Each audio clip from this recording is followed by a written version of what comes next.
Informasi yang kami terima memang ada 3 korban yang terkena dampak erupsi Sinabung secara langsung. Baru kali ini setelah 4 bulan erupsi, baru kali ini terdapat korban secara langsung yang terkena awan panas. Dan saya akan langsung bertanya kepada Pak Asren Nasution selaku Kepala BNPB dari Sumatera Utara. Pak Asren, siapa saja korbannya? Ya, korban sambaran awan panas hari ini itu berjumlah 3 orang, yakni pertama Sehat Sembiring berusia 48 tahun, kemudian putranya Surya Sembiring berusia 21 tahun, dan Doni Sembiring berusia lebih kurang 65 tahun.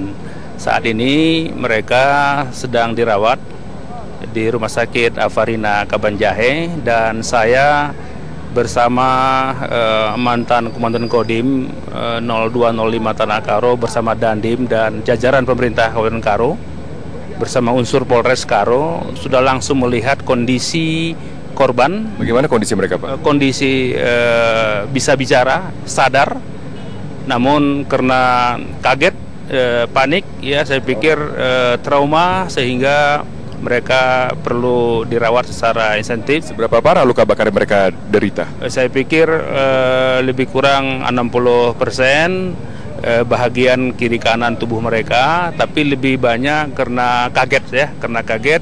Namun tim medis terus berupaya untuk melakukan perawatan secara sungguh-sungguh. Ya, memang saat ini ketiga korban tersebut sudah dilarikan ke unit gawat darurat di Rumah Sakit Afarina Etaham. Dan di mana posisi mereka, Pak, pada saat mereka terkena awan panas? Apakah dalam zona bahaya atau zona aman? Oh iya, mereka hasil laporan tim Alfa yang dibentuk oleh BNPB. Tim Alfa itu 10 orang, 6 unsur TNI Angkatan Darat, 2 dari Polres, polisi, 1 unsur dari Dinas PU Kabupaten Karo, 1 dari Dinas Pertanian. Mereka membantu mengevakuasi korban. Ternyata mereka berada di titik yang sangat rawan, yakni di Desa Sukameriah, yang sejak erupsi pertama itu sudah direkomendasi tidak boleh dimasuki oleh siapapun. Betul, kami juga tadi melihat sendiri bagaimana warga di Sukameriah dan juga di Guru Kinayar berlarian menghindari dari awan panas. Nah, begitu banyak warga yang berada dalam zona bahaya yang kemudian kembali ke ladang mereka. Apakah nantinya bagaimana cara menertibkan mereka agar tidak ada lagi korban luka maupun juga korban jiwa? Oh iya, kita akan melakukan patroli. Tentu dalam hal ini nanti kita minta dari tim yang sudah ditunjuk oleh BNPB untuk melakukan langkah-langkah preventif agar tidak terulang hal-hal yang sama. Seperti apa, Pak? Apakah mungkin nantinya pintu masuk ke desa mereka ditutup misalnya?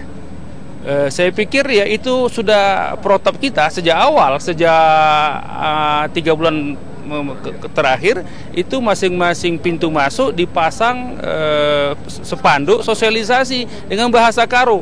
Kita menggunakan kearifan lokal karena memang itu efektif yang kita pantau selama ini agar masyarakat bisa terhindar dari korban bencana. Oke, berarti korban langsung yang terkena awan panas adalah korban luka, bukan korban meninggal. Bukan. Apakah ada informasi mengenai korban meninggal yang masih berada di zona bahaya misalnya? Sampai hari ini belum ada. Oke. Dan kita terus pantau, tim Alfa terus memonitor tidak saja di titik pengungsian tapi di daerah yang terlarang. Kita berharap kepada masyarakat untuk mematuhi himbauan-himbauan yang kita lakukan karena memang keselamatan paling mahal dan itu tolong untuk dipatuhi oleh semua warga kita. Oke, desa yang paling rawan adalah Desa Berkerah, Desa Simacem, dan juga Desa Sukameriah. Dan ini warga masih sering balik di sana. Apakah mungkin dengan radius yang ada sekarang kurang besar, Pak? Apakah ada perpanjangan radius mungkin? Mengingat tadi kami pergi ke Desa Payung, di sana 6 km, tapi abu vulkanik begitu tebal. Oh ya, kalau bicara abu itu ke Medan juga sampai, ke Langkat juga sampai. Itu tergantung kemana arah angin. Ya, jadi kepada arah angin. Jadi radius masih tetap 5 km zona bahaya. Oke, bagaimana dengan rencana pemulangan dari warga di 4 kecamatan ini, Pak? Apakah tertunda dengan adanya abu yang begitu tebal saat ini? Ya, kita tetap berkomitmen mematuhi rekomendasi Pusat Vulkanologi. Sampai hari ini radius yang direkomendasi untuk tidak dimasuki oleh masyarakat adalah radius 5 kilo. Oke, berarti apakah rencana pemulangan dari desa yang berada di luar zona bahaya ditunda? Kita evaluasi. Kita akan berikan pertimbangan kepada pimpinan apa langkah-langkah yang terbaik untuk itu.